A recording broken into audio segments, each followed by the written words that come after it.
Hello everyone and welcome back to our YouTube channel Savvy Forensics.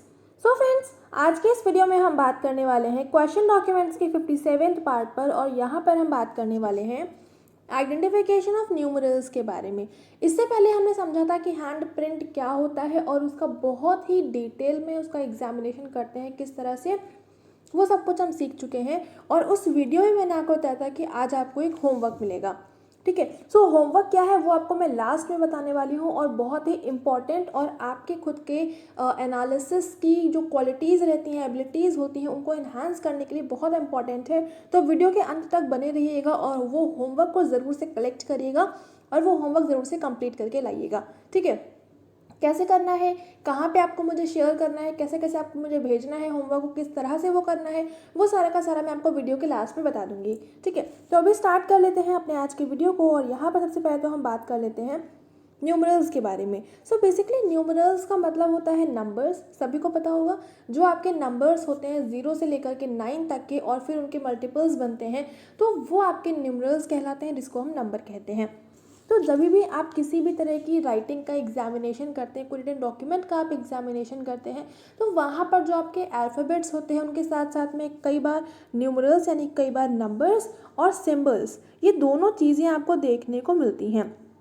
तो examination के time पे आपको alphabets के साथ साथ में न्यूमरल्स और सिंबल्स तीनों ही चीज़ों का एनालिसिस करनी होती है। और साथ में जो आपके पंक्चुएशन मार्क्स होते हैं उनको भी आपको उतने ही फोकस के साथ में देखना होता है जितना कि आपको किसी अल्फ़ाबेट को देखना होता है। So basically during studying the numbers look at the related science associated with the numbers.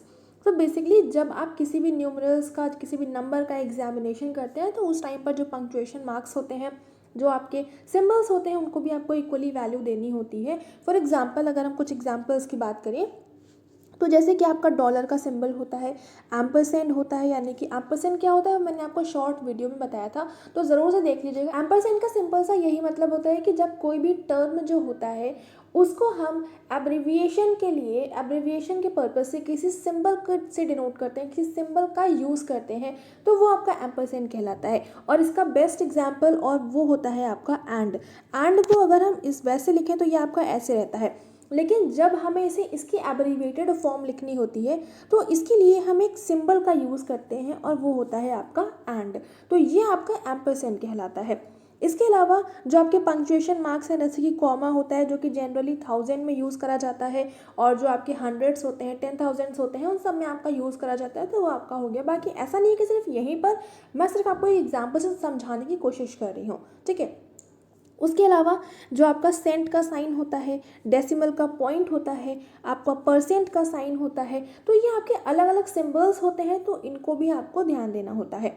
उसके अलावा जब कोई भी राइटर कुछ लिखता है तो वहाँ पर आपके वेरिएशन आते हैं, नंबर्स में भी, सिंबल्स में भी और पंक्चुएशन मार्क्स में भी, फ्रॉम राइटर टू राइटर। मतलब अलग अलग राइटर की अगर आप राइटिंग चेक करेंगे तो उनमें हर तरह के राइटर में आपकी अलग अलग वेराइटीज़ आपको देखने को मिलेंगी, ठीक है। लेकिन अगर हम एक ही राइटर की बात करें तो उसकी राइटिंग में ये चीज़ कंसिस्टेंट रहती है। कंसिस्टेंट का मतलब है कोई भी अल्फ़ाबेट, कोई भी नंबर, कोई भी सिंबल या फिर कोई भी पंक्चुएशन मार्क बनाने का जो एक तरीका होता है, जो एक पैटर्न होता है, वो उस इंडिविजुअल राइटर का अपना खुद का सेम रहता है। अगर वही खुद ही एक ही तरह के चीज़ को कई बार लिख रहा है तो उसमें आपको नेचुरल वेरिएशन देखने को मिलेंगे, लेकिन बाकी अगर हम पैटर्न वगैरह की बात करें तो वो उसमें आपको सिमिलैरिटी देखने को मिलेगी।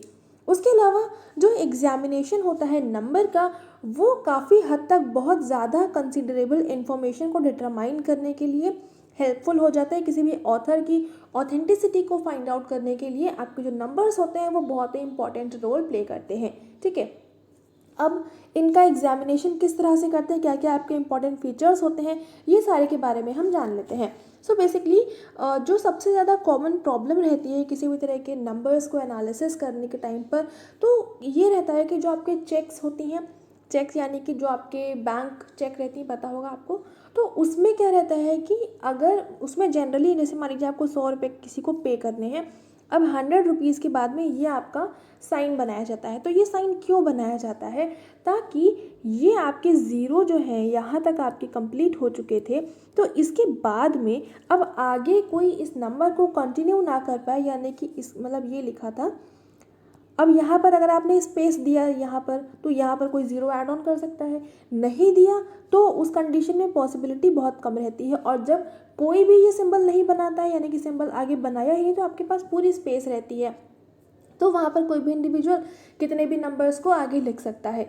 तो इसी वजह से जो चेक में जो आपके नेगोशिएबल इंस्ट्रूमेंट्स रहते हैं, बेसिकली नेगोशिएबल इंस्ट्रूमेंट का मतलब होता है आपके चेक हो गए, तो उस तरह के जो आपके इंस्ट्रूमेंट्स रहते हैं वहाँ पर नंबर्स को बढ़ा दिया जाता है। और ये चीज़ आपके बैंक में बहुत प्रॉब्लमेटिक हो जाती है, क्योंकि वहाँ पर आपका जो पेमेंट का ट्रांजैक्शन होता है तो उसमें फिर आपकी दिक्कत करता है।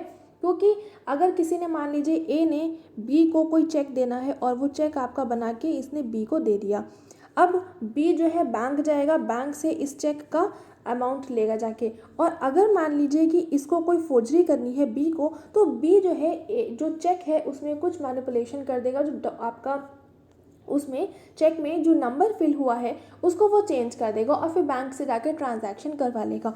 तो उसी वजह से आपके नंबर्स का एनालिसिस करना, नंबर्स का एग्जामिनेशन करना बहुत ज़्यादा इंपॉर्टेंट हो जाता है।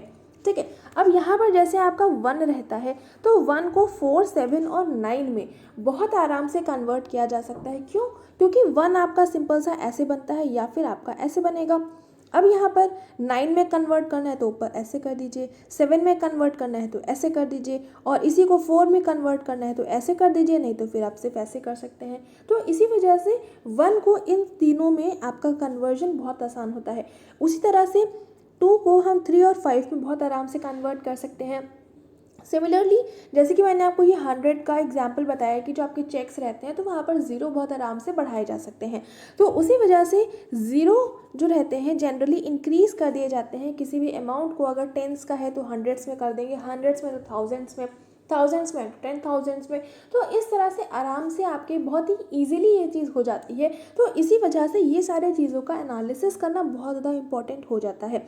अब यहाँ पर कैसे करते हैं इनका एग्जामिनेशन, उनके बारे में थोड़ा सा ध्यान दे लेते हैं। सो बेसिकली अगर हम बात करें 1 की, तो 1 को मैंने यहाँ पर तो बता दिया कि इस सब में आपका 4, 7, 9 में बहुत आराम से कन्वर्ट कर सकते हैं। लेकिन जैसे कि मैंने आपको जब हैंड राइटिंग पढ़ाई थी उसका एग्जामिनेशन बताया था, अभी जो आपका 56 पार्ट आया था डॉक्यूमेंट्स का, वहाँ पर मैंने आपको हैंड प्रिंट पढ़ाया था। तो वहाँ पर जैसे कि हम हर एक चीज़ को बहुत फोकस करते हुए उसको ध्यान से समझते हैं, सेम वही चीज़ आपको यहाँ पर भी करनी होती है। जैसे कि कुछ लोग 1 ऐसे बनाते हैं, कुछ लोग 1 ऐसे बनाते हैं, कुछ लोग 1 ऐसे बनाते हैं, और कुछ का 1 ऐसे बन जाता है। तो यही सारी चीज़ें हैं जो कि आपको ध्यान देनी होती है किसी भी न्यूमेरल के, किसी भी नंबर के एग्जामिनेशन के टाइम पे। ठीक है, अब यहाँ पर जैसे मैंने आपको हैंड प्रिंट में बताया था कि कई लोग लेटर्स को या फिर नंबर्स को एक स्ट्रोक में बनाते हैं, कुछ लोग 2 में बनाते हैं, कुछ लोग 3 में बनाते हैं, वो डिपेंड करता है किस तरह का आपका नंबर है। तो अब 1 को मान लीजिए बनाना है तो कुछ लोग ऐसे करेंगे, ऐसे करेंगे, ऐसे करेंगे, यानी कि 3 बार हमने पेन को उठाया, यहीं पर एक फ्लो में बन गया, ये आपका एक स्ट्रोक में बना, ये आपका एक स्ट्रोक में बना। तो ये सारी चीज़ें जो हैं एक स्ट्रोक में बन रही हैं, 2 स्ट्रोक में बन रही हैं, 3 स्ट्रोक में बन रही हैं, ये सारी चीज़ों को आपको देखना पड़ता है। तो ये चीज़ मैंने सिर्फ आपको 1 का एग्जाम्पल देके समझा है, यही चीज़ आपको बाकी सारे तरह के नंबर्स पे भी करनी होती है। उसके अलावा पेन का प्रेशर है, उसकी डिज़ाइन है, और बाकी जो आपके क्रॉस सेक्शंस होते हैं, क्रॉस सेक्शन का मतलब है जो आपके एक ही जगह पे, मान लीजिए ये लिखा है, ये तो रीट्रेसिंग हुई इस जगह पर, यहाँ पर भी रीट्रेसिंग हुई। दूसरी चीज़, जब आपके स्ट्रोक्स जो होते हैं वो एक दूसरे को क्रॉस करते हैं, तो जो क्रॉस स्ट्रोक होते हैं वहाँ पर आपको एग्जामिनेशन करना होता है ये फाइंड आउट करने के लिए कि पहले कौन सा वाला आपका स्ट्रोक बनाया गया है। ये कैसे करना होता है ये भी मैंने आपको डिटेल में सेपरेट वीडियो में बताया था, तो वहाँ पर जाकर आप देख सकते हैं। बाकी शॉर्ट में बता दूँ आपको, माइक्रोस्कोप या फिर जो आपके हैंड लेंस होते हैं, इनका सबका यूज़ करके आप आराम से इसको समझ सकते हैं। उसके अलावा यहाँ पर लिखा हुआ है कि जो कुछ लेटर्स होते हैं उसमें आईलेट्स अवेलेबल होती हैं।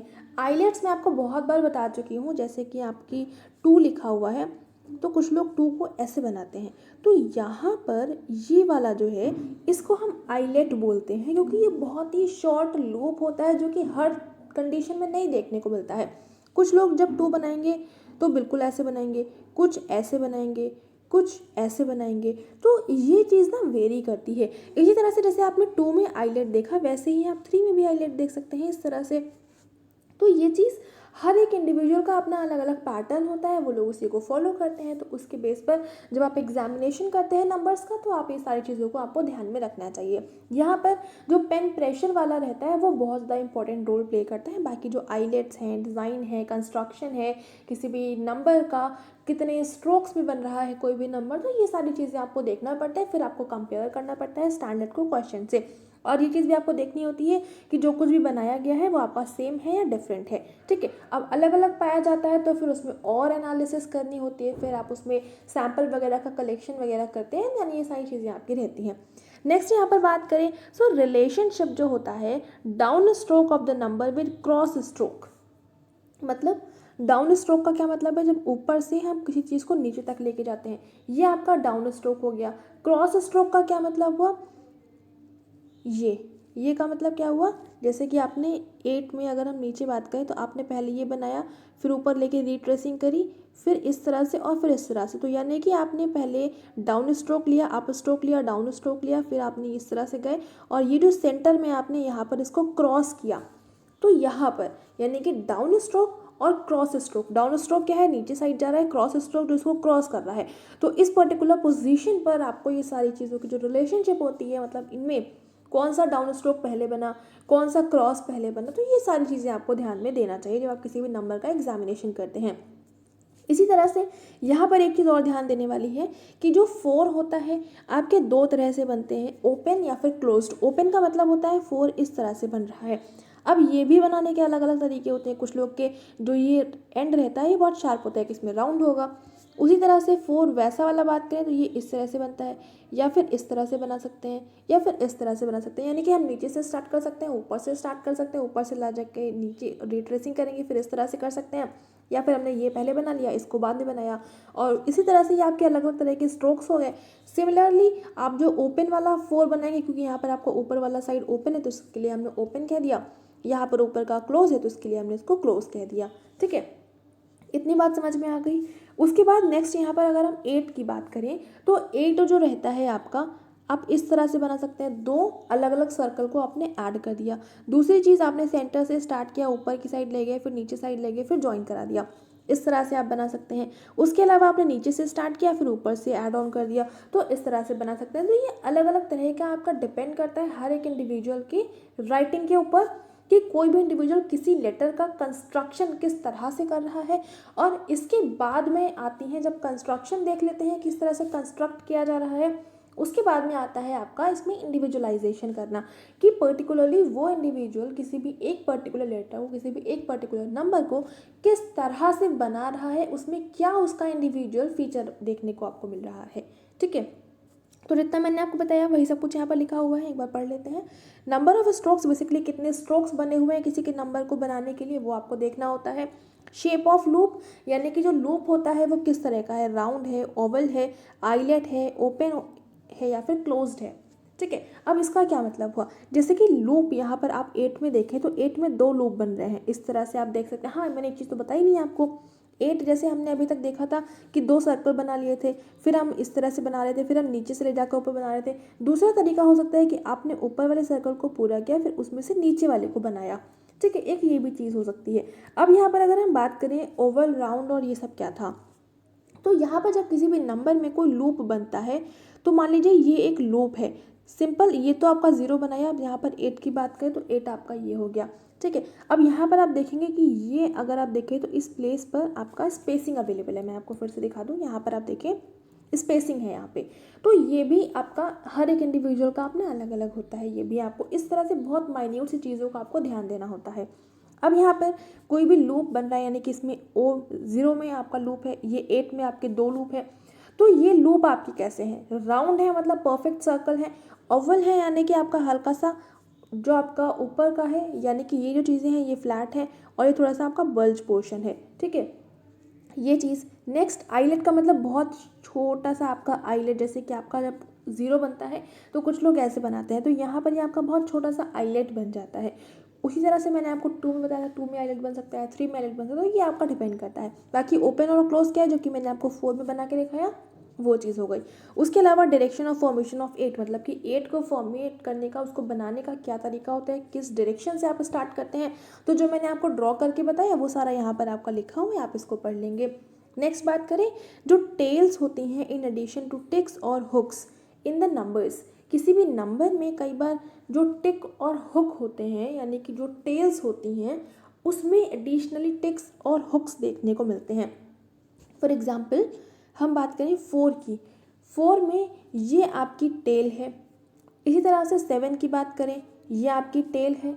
इसी तरह से हम यहाँ पर 6 में तो टेल नहीं होती, 9 की बात करें तो 9 में ये आपकी टेल है। अब इस टेल में जो भी मैंने आपको बताया कि ये टेल है, तो इन टेल में कई बार टिक या हुक देखने को मिलते हैं, तो इसका भी आपको एनालिसिस करनी होती है। अब टिक और हुक होते क्या है, ये मैंने आपको सेपरेटली बताया हुआ है एग्जामिनेशन ऑफ सिग्नेचर वाले वीडियो में प्रैक्टिकली भी, और उसका मैंने एक सेपरेट वीडियो भी बनाया था जहाँ पर मैंने उसकी डेफिनेशन आपको बताई थी।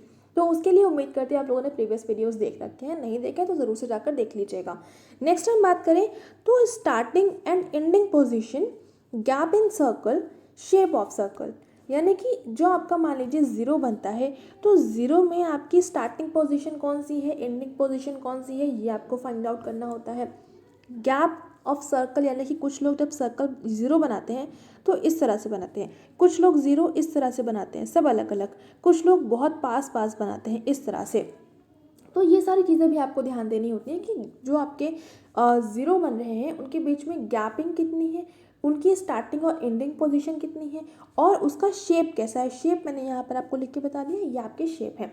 अब यहाँ पर एक चीज़ सिर्फ 0 के साथ मैंने एग्जाम्पल से समझाया है, 0 के अलावा बाकी जितने भी नंबर्स होते हैं उनके साथ भी आपको यही सेम काम करना होता है, यानी कि इंटरलिंकिंग अवेलेबल है नहीं अवेलेबल है, ये चीज़ आपको देखनी होगी। गैपिंग है तो कितनी कितनी गैपिंग है, ये भी आपको देखना होता है। गैपिंग नहीं है तो कितना क्लोज आपके अवेलेबल है, ये सारी चीज़ें आपको किसी भी नंबर के एग्जामिनेशन के टाइम पर ध्यान में देनी होती हैं। उसके अलावा डेट्स का एग्जामिनेशन, तो ये काफ़ी ज़्यादा इम्पॉर्टेंट हो जाता है किसी भी डॉक्यूमेंट की एज को डिटरमाइन करने के लिए, और उसके अलावा जो डेट का पैटर्न होता है, डेट को लिखने का जो तरीका होता है, वो भी हर एक इंडिविजुअल का अपना अलग अलग होता है। तो ये जो डेटिंग का एग्जामिनेशन होता है, डेट का एग्जामिनेशन होता है, ये बहुत ज़्यादा इम्पॉर्टेंट हो जाता है। अब जैसे कई तरह के आपके जो डॉक्यूमेंट्स होते हैं, कुछ पेपर होते हैं, उसमें क्या रहता है, वाटरमार्क के फॉर्मेट में कई बार पेपर पे डेट अवेलेबल होती है।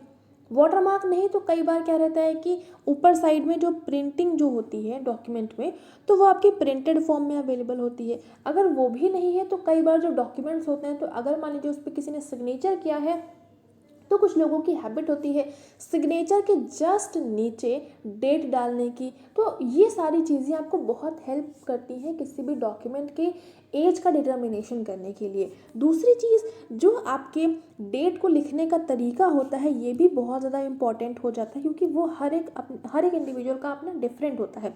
फॉर एग्जाम्पल अगर हम आज की डेट की बात करें, तो आज आपकी 20 अक्टूबर है, तो 20 अक्टूबर को लिखने के कितने तरीके होते हैं। एक तो ये हमने लिख दिया 20 अक्टूबर 2021।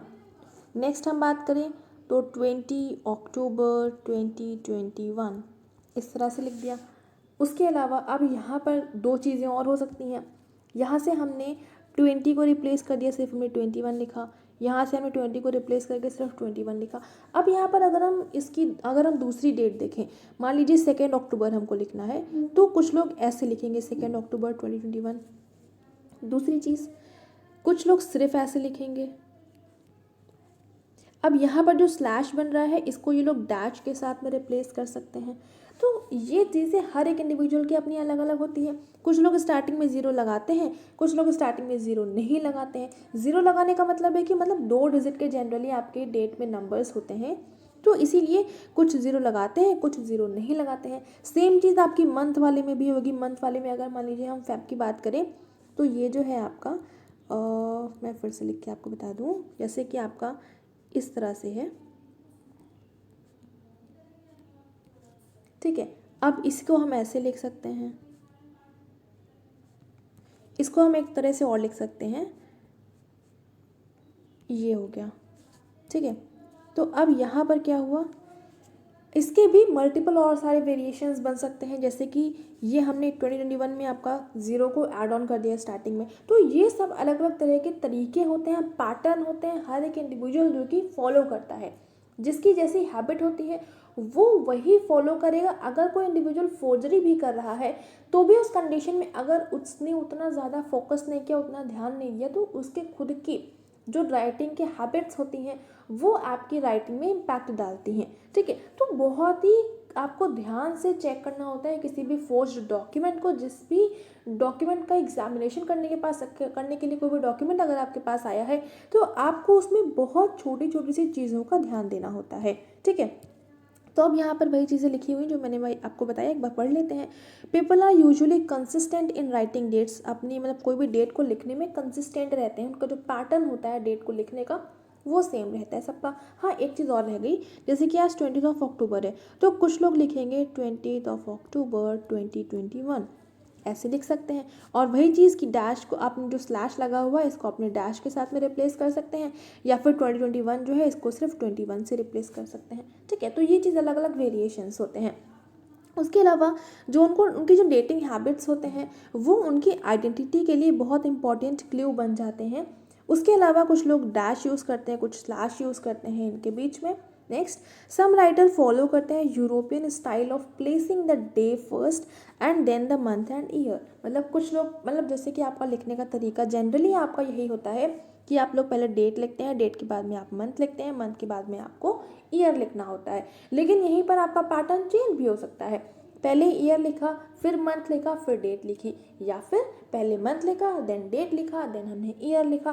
तो ये भी आपका अपना अलग अलग होता है। अब कुछ लोग क्या करते हैं कि ईयर को डालते ही नहीं है, तो अब उस कंडीशन में आपका सिर्फ डेट और मंथ अवेलेबल होगा, या फिर सिर्फ मंथ और आपकी ईयर अवेलेबल है। तो ये सारे भी आपका वेरिएशंस देखने को मिलते हैं। मतलब जनरली अगर डेट अवेलेबल है तो वहाँ पर आपको उस तरह से देखना, कॉमन आपका जो पैटर्न रहता है वो आपका date, month and then year वाला ही होता है। लेकिन इसमें वेरिएशन बहुत बार नहीं, लेकिन कई बार आपको देखने को मिल सकते हैं। ठीक है, तो ये सारे कुछ इंपॉर्टेंट फीचर्स हो गए डेट के एग्जामिनेशन के लिए। नेक्स्ट, और ये कुछ बहुत ही छोटे से पॉइंट्स हैं, बस इसके बाद ये आपका लास्ट है। एंड राइटर्स जो कि डिस्गाइज करते हैं अपनी राइटिंग को, वो बहुत ही मतलब अपने नंबर्स को डिस्गाइज कर पाएँ इक्वली, मतलब जिस तरह से करना है उनको वो उतना पॉसिबल नहीं हो पाता, क्योंकि वो उनकी हैबिट होती है और उसमें चेंजेस करना बहुत ज़्यादा आसान नहीं कहा जाता है। उसके अलावा अगर वो ट्राई करते भी हैं अपने नंबर्स में वेरिएशन करने का तो उतना परफेक्टली नहीं कर पाते हैं, क्योंकि उनकी हैबिट जो होती है वो अलाउ नहीं करती है उनको। भले ही वो लोग कितनी प्रैक्टिस कर लें, लेकिन उनकी जो खुद की हैबिट्स हैं, अपनी खुद की हैबिट्स को थोड़ा सा साइड में रख के सिर्फ फोर्ज करने के पर्पज़ से उतना ज़्यादा आसान नहीं हो पाता है। करते भी हैं तो उतना परफेक्ट नहीं बनता है। तो अगर उसमें कुछ इम्परफेक्शंस आपको दिख रहे हैं तो आपको उसका एनालिसिस करनी होती है। उसके अलावा forced checks can be identify by the method employed to complete the check. So basically जो चेक होता है, आपको पता होगा बैंक वाली जो चेक होती है, उस चेक में आपको नंबर डालना होता है, मतलब कितना अमाउंट आपको पे करना है वो आपको नंबर्स में भी डालना होता है, वो आपको न्यूमरल्स में भी, मतलब उसमें अल्फ़ाबेट्स में भी डालना होता है। ठीक है, उसके अलावा साइड में आपको साइन करना होता है, डेट फिल करनी होती है, नेम फिल करना, तो काफ़ी सारी चीज़ें आपको फिल करनी होती हैं। तो अब यहाँ पर चेक को भरने का तरीका, चेक को फिल करने का तरीका भी हर एक इंडिविजुअल का अपना यूनिक होता है। तो इसका एग्जामिनेशन करके आपका हर एक इंडिविजुअल का पैटर्न का एनालिसिस करके भी आप बहुत आराम से चेक का आइडेंटिफिकेशन कर सकते हैं कि वो ओरिजिनल है या फोर्ज्ड है। ठीक है, क्योंकि आपके पास बहुत सारे रिकॉर्ड्स में अवेलेबल होंगे पुराने चेक्स, तो आप उससे कंपेयर कर सकते हैं अगर आपको डाउट हो रहा है चेक में उस कंडीशन में। ठीक है, तो ये सारे कुछ इंपॉर्टेंट से फैक्ट है। बेसिकली ये जो दो लास्ट के पॉइंट मैंने बताए हैं ये बहुत इंपॉर्टेंट हो जाते हैं, और नेट के एग्जाम पॉइंट ऑफ व्यू से नहीं, लेकिन जनरल पर्सपेक्टिव से ये बहुत इंपॉर्टेंट है, तो उनको थोड़ा सा ध्यान में रख लीजिएगा। सो अभी वीडियो तो हो चुका है कंप्लीट। अब हम बात कर लेते हैं होमवर्क की, जो कि बहुत इंपॉर्टेंट है। सो अभी क्या करूँगी मैं, टेलीग्राम पर जो हमारा टेलीग्राम चैनल है, टेलीग्राम का चैनल का आपको पता होगा @savvyforensics। तो अगर आप लोग उससे कनेक्टेड नहीं हैं तो पहले तो कनेक्ट हो जाइए। आपको डायरेक्टली टेलीग्राम पर जाकर सर्च करना है savvy forensics, आपको मिल जाएगा आराम से। उसके अलावा अगर आपको नहीं मिलता है तो आप जो हमारा यूट्यूब है वहाँ पर आपके अबाउट सेक्शन में लास्ट में लिंक मिल जाएगा, अबाउट सेक्शन है, तो वहाँ पे जाकर आप कनेक्ट कर सकते हैं। सावी फोरेंसिक्स जो हमारा टेलीग्राम चैनल है, यहाँ पर मैं एक पीडीएफ शेयर करूँगी और वो पीडीएफ जो है अलग अलग तरह की राइटिंग की पीडीएफ है। मतलब जो मैंने आपको पता होगा, अगर याद होगा, कुछ टाइम पहले, कुछ नहीं, आई थिंक बहुत टाइम पहले मैंने आप लोगों से ही आपके जो हैंड राइटिंग के सैम्पल्स रहते हैं उनका कलेक्शन करवाया था। ठीक है, तो अब जो मैं पीडीएफ शेयर करूँगी तो उसमें हैंड राइटिंग के आपके बहुत सारे उसमें सैम्पल्स हैं, एग्जाम्पलर्स हैं, इनफैक्ट बहुत सारे उसमें हैं। अब आपको उसमें राइट हैंडेड भी हैं, उसमें लेफ्ट हैंडेड भी हैं, उसमें कुछ जो सैम्पल हैं वो ऐसे इंडिविजुअल्स के भी हैं जो एम्बीडेक्स्ट्रस हैं, कुछ ऐसे भी हैं जो छोटे बच्चों की राइटिंग के हैं, यानी कि अलग अलग एज के, अलग अलग हैंड से लिखे हुए और एक ही इंडिविजुअल जो कि अपने दोनों हैंड से लिख सकता है। तो इस तरह के मैंने बहुत सारे सैम्पल्स को कलेक्ट किया है। अब वो पीडीएफ मैं आपको इस टेलीग्राम चैनल पर शेयर करूँगी, वो आपको डाउनलोड करनी है। डाउनलोड करने के बाद में आप चाहें तो उसका ज़ेरॉक्स निकालें, बेस्ट ऑप्शन तो वही है कि आप प्रिंट आउट निकालें। उसके बाद में आपको क्या करना है, जब आपने प्रिंट आउट ले लिया फिर उसमें आपको चेक करना है एक एक राइटिंग को। ऐसा नहीं है कि एक ही इंडिविजुअल ने कई बार लिखा है, सारी राइटिंग अलग अलग है। उसमें आपको ये चेक करना है और मुझे बताना है कि देखिए, मान लीजिए आपने एक पेज निकाला, एक पेज पे ये राइटिंग लिखी हुई है। अब पहले तो आपको क्या करना है, इसमें आपको चेक करना है कौन कौन से आइडेंटिफिकेशन फीचर्स हैं, वो आपको मार्क करना है। मान लीजिए यहाँ पर कुछ है, यहाँ पर कुछ है, तो आपने इसको मार्क कर दिया और फिर यहीं से डैश लगा के बता दिया कि इसमें क्या चेंज है। जैसे कि आई की डॉट का चेंज है तो आपने बता दिया कि आई का डॉट आपका इस तरह का बना हुआ है, बाकियों में आपका अलग तरह का बना हुआ है। तो इस तरह से आपको क्या क्या आपको एग्जामिनेशन करना है, ये चीज़ हो गई, मतलब आइडेंटिफिकेशन फीचर्स आपको ढूंढने हैं। उसके बाद में आपको ये बताना है कि इसमें जो कि आपको राइटिंग मिली है, उस राइटिंग में ये आप कैसे फाइंड आउट करेंगे कि वो लेफ्ट हैंडेड है या फिर वो राइट हैंडेड है या फिर वो एम्बीडेक्स्ट्रस है। ये चीज़ आपको बतानी है कि जो आपके सामने राइटिंग है उसमें ऐसा कौन सा फीचर है या फिर किस बेस पर आप कह सकते हैं कि वो लेफ्ट हैंडेड है, राइट हैंडेड है या फिर एम्बीडेक्स्ट्रस है। एम्बीडेक्स्ट्रस इंडिविजुअल ने भी लिखा है तो उसने लेफ्ट हैंड से लिखा है या उसने राइट हैंड से लिखा है, ये आपको बताना है। उसके अलावा ये आपको बताना है कि ये जो राइटिंग है वो किसी छोटे बच्चे ने लिखी है, छोटे बच्चे इन द सेंस 10 साल से कम की एज वाले ने लिखा है या फिर किसी बड़े ने लिखा है। तो ये चीज़ आपको फाइंड आउट करनी है। आपको क्या क्या करना है, पहले तो हर एक राइटिंग के जो आइडेंटिफिकेशन फीचर्स हैं जो उस पर्टिकुलर राइटिंग के डिफरेंट हैं, यूनिक हैं, वो आपको आइडेंटिफाई करना है। पहला काम हो गया आइडेंटिफिकेशन का। सेकेंड काम है आपका ये बताना कि वो जो राइटिंग है वो लेफ्ट हैंड से लिखी गई है या राइट हैंड से लिखी गई है, ये काम हो गया। तीसरा ये काम हो गया, ये आपको बताना है कि वो जो राइटिंग है 10 साल से छोटे बच्चे ने लिखी है या फिर किसी बड़े ने लिखी है, ये 3 काम हो गए। उसके अलावा जो आपको एम्बीडेक्स्ट्रस राइटिंग मिलेगी वो वहाँ पर आपको पता नहीं होगा कि एम्बीडेक्स्ट्रस है, वो आपको आइडेंटिफाई करना होगा। तो एम्बीडेक्स्ट्रस राइटिंग जो होगी वो बताना है कि कौन कौन सी जो राइटिंग है वो एम्बीडेक्स्ट्रस इंडिविजुअल ने लिखी है और उसमें से बेसिकली 2 है, मैं आपको पहले बता रही हूँ, 2 सैम्पल हैं, यानी कि एक इंडिविजुअल ने लिखा हुआ है एम्बीडेक्स्ट्रस था जो कि, और उसने एक राइट हैंड से लिखा है, एक लेफ्ट हैंड से लिखा है। तो पहले तो आपको ये फाइंड आउट करना है कि एम्बीडेक्स्ट्रस इंडिविजुअल जो था उसकी राइटिंग कौन कौन सी हैं। उसके बाद में आपको फाइंड आउट करना है उन दोनों में से, यानी कि जो एम्बीडेक्स्ट्रस इंडिविजुअल की जब राइटिंग आपने फाइंड आउट कर ली उसके बाद में उन दोनों में से कौन सी राइट हैंड से लिखी गई है, कौन सी लेफ्ट हैंड से लिखी गई है। ठीक है, तो इतना आपको करना है। और इतना करने के बाद में जब आपने उसका प्रिंट आउट पे आपने निकाल लिया था, उसके बाद में आपने उस पर सब कुछ लिख दिया था, फिर आपने उसी पेपर पे आपको सब कुछ मार्क करके बताना है कहाँ पे कैसा कैसा क्या क्या है और किस बेसिस पर आप ये सब कह रहे हैं, ये सब कुछ आपको वहाँ पर लिखना होगा। मतलब शॉर्ट में ही लिखिएगा, ऐसा नहीं मैं बहुत डिटेल में मांग रही हूँ, शॉर्ट में लिखिएगा, बस आपकी खुद की प्रैक्टिस हो जाए, आपको समझ में आ जाए एग्जामिनेशन किस तरह से करते हैं, बस इसी वजह से मैं आपसे करवा रही हूँ। जब इतना हो जाएगा उसके बाद में आपको क्या करना है, आपको उन पेजेस का फ़ोटो क्लिक करनी है। फ़ोटो क्लिक करने के बाद में आप उसकी पीडीएफ बना सकते हैं तो आप उसकी पीडीएफ बना लीजिए, अदरवाइज़ आप उसकी इमेजेस भी शेयर करिए। शेयर आपको कहाँ करना है, ईमेल आईडी पर। ईमेल आईडी क्या है वो मैं आपको बता देती हूँ, savvyforensics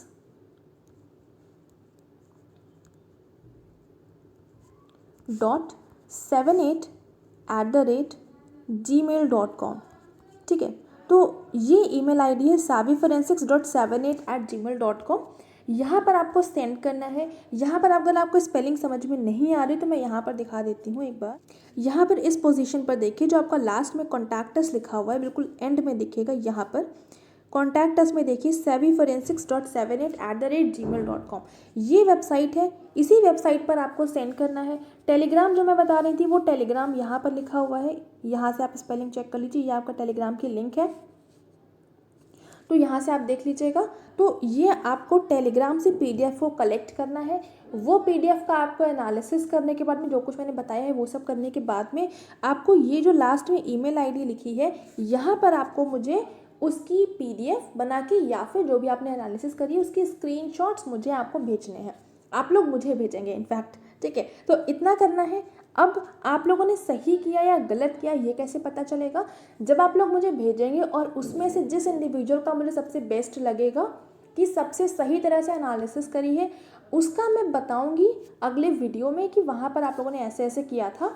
और उसके बाद में जो आपका उसके किस तरह से एग्जामिनेशन करना है, कैसे कैसे आपको करना चाहिए था, उसका भी मैं सेपरेट एक वीडियो बनाऊंगी। पूरा प्रैक्टिकल वीडियो होगा, ऐसे पीपीटी बेस्ड नहीं होगा, वो पूरा प्रैक्टिकल वीडियो होगा। और उसी वीडियो में मैं आपको ये भी दिखाऊंगी कि जिसने सबसे अच्छी तरह से किया था वो किसका था। अगर मुझे किसी का भी समझ में नहीं आया तो मैं नहीं दिखाऊंगी, लेकिन अगर किसी का मुझे बहुत अच्छा लगा तो मैं ज़रूर से दिखाऊंगी, ठीक है। तो इतना हो गया। और बाकी इस तरह से वो काम करना है। और ये कब तक आपको मुझे सेंड कर देना है? संडे तक। संडे तक का टाइम है आपके पास। संडे तक आप इस काम को करिए और संडे को ही आपको मुझे सेंड कर देना है, क्योंकि मंडे को मैं वीडियो बनाऊंगी तो मंडे तक मेरे पास डेटा होना चाहिए। इसीलिए संडे तक आपको मुझे भेज देना है। आपका जितना आपने जो कुछ एनालिसिस करी है, जितना समझ में आता है उतना करिए। ज़रूरी नहीं है कि आपका सब कुछ सही ही हो, ऐसा कुछ ज़रूरी नहीं हो पाता है, लेकिन जब आप करेंगे, प्रैक्टिस करेंगे तभी आप सीखेंगे। तो इसके लिए ज़रूर से करिएगा, होमवर्क ज़रूर से करिएगा। आपको बहुत ज़्यादा मज़ा भी आएगा, आपको चीज़ें समझ में भी आएंगी किस डायरेक्शन में आपको एग्जामिनेशन करना होता है, ठीक है। सो उम्मीद करती हूँ आपको चीज़ें समझ में आ गई होंगी, किस तरह से आपको होमवर्क करना है। और ये वीडियो जो था ये भी आपको समझ में आ गया होगा, जहाँ पर हमने नंबर्स का एग्जामिनेशन पढ़ा है। सो यहाँ तक जितना मैंने पढ़ाया है उसी में से आपको एग्जामिनेशन करना है, कुछ अलग नहीं करना है। बस आपको समझना है कि किस तरह से एग्जामिनेशन करना होता है। और फिर मैं आपको अगले वीडियो में बताऊंगी कि किस तरह से आपको करना चाहिए था और किसने सबसे अच्छी तरह से किया है, ठीक है। सो अभी इस वीडियो को करते हैं एंड। वैसे ही बहुत ज़्यादा लेंदी हो गया है क्योंकि होमवर्क बताना था। एंड वीडियो पसंद आए तो लाइक ज़रूर से कर देंगे। चैनल पर नए तो चैनल को सब्सक्राइब कर लीजिएगा, बेल आइकन प्रेस कर लीजिएगा for daily updates. And thank you so much for joining me here.